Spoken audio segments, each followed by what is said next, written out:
ഇപ്പൊ പോലും നമ്മുടെ സമൂഹത്തിൽ നിലനിൽക്കുന്നത് ഒരു നായരെ ഈഴവര് കല്യാണം കഴിച്ചാൽ ഇഷ്ടപ്പെടില്ല, ഈഴവരെ നായര് കല്യാണം കഴിച്ചാൽ ഇഷ്ടപ്പെടില്ല, നമ്പൂതിരിയെ കല്യാണം കഴിച്ച് നായര് കല്യാണം കഴിച്ച് ഇഷ്ടപ്പെടില്ല എന്ന് പറയുന്ന ബ്രാഹ്മണരെ ഇവര് നായരെ കല്യാണം കഴിച്ച് ഇഷ്ടപ്പെടില്ല. അല്ല, അങ്ങനെ ഒരു സ്ഥലത്തേക്ക് എന്തിനായിരിക്കാം ഇങ്ങനെ ഈ പറയുന്ന പോലെ ഈ പ്രത്യേകിച്ച് ഇങ്ങനെ ഒരു വിവാഹം നടത്താൻ വേണ്ടിയിട്ട് അവർ വരുന്നതിൽ ദുരൂഹതയില്ല. കാരണം കേരളത്തിൽ പോലും ഇങ്ങനെയുള്ള ഇത് നിലനിൽക്കുന്നില്ല. സിനിമയുടെ കേരളത്തിൽ തന്നെ ഇങ്ങനെയൊന്നും നിലനിൽക്കുന്നില്ല എന്ന് താങ്കൾ തന്നെ പറയുന്നുണ്ടല്ലോ. പക്ഷെ ഇങ്ങനെ ഒരു സ്ഥലത്ത് നിലനിൽക്കുന്നില്ല, അല്ല, ഇങ്ങനെ ഒരു പരസ്പരം അങ്ങനെ വിവാഹം ചെയ്യുന്നത് ഒരു വലിയ ബുദ്ധിമുട്ടാണ് എന്നുള്ളത് തന്നെ ഇഷ്ടപ്പെടുന്നില്ല എന്നുള്ളത് മാത്രമേ ഉള്ളൂ. പക്ഷേ അല്ല, പറഞ്ഞുതരാം, അതിന് വലിയ ബുദ്ധിമുട്ടാണല്ലോ. അല്ല, മുഴുവൻ പറയാൻ താങ്കൾ സമ്മതിച്ചില്ല, അതുകൊണ്ടാണുള്ള പ്രശ്നം. ഇതാണ് ഏറ്റവും വലിയ പ്രശ്നം. എല്ലാ സംഘപരിവാർ അജണ്ടകളും ഇതുപോലെ മുഴുവൻ കേൾപ്പിക്കില്ല എന്നുള്ളതാണ് പ്രശ്നം.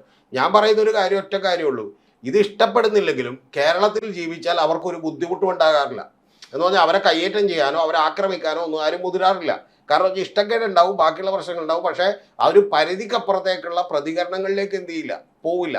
ആ പരിധിക്കപ്പുറത്തേക്കുള്ള പ്രതികരണങ്ങളിലേക്ക് പോകില്ല എന്ന് മാത്രമല്ല, ആ വീട്ടുകാർക്ക് ഇഷ്ടക്കേട് ഉണ്ടാവുമെങ്കിൽ പോലും ഒരു മഹാഭൂരിപക്ഷം എന്ന സൊസൈറ്റി അതിലൊന്നും ഇടപെടാതെ ജീവിക്കാനുള്ള സാഹചര്യവും കേരളത്തിൽ ഒതുക്കുന്നുണ്ട്. അത്തരത്തിലുള്ള സാഹചര്യം ഉള്ള ഇന്ത്യയിലെ സ്റ്റേറ്റുകളിൽ ഒന്നാണ് കേരളം എന്നവർക്ക് തോന്നിയത് കൊണ്ടുകൂടിയാണ് അവരിങ്ങോട്ട് വന്നേക്കുന്നത്. നമ്മുടെ ഒരൊറ്റ കാര്യമേ ഉള്ളൂ, ഒരാളുടെ വ്യക്തിപരമായി അവർക്കൊരു വരനെ മതം നോക്കാതെ ചൂസ് ചെയ്യാനുള്ള സ്വാതന്ത്ര്യം ഇവിടെ ഉണ്ടാവണം. ആ സ്വാതന്ത്ര്യത്തിന് വേണ്ടിയാണ് CPM-ഉം അതുപോലെ തന്നെ ഗോവിന്ദൻ മാഷും റഹീമും എല്ലാവരും നിന്നിട്ടുള്ളത്.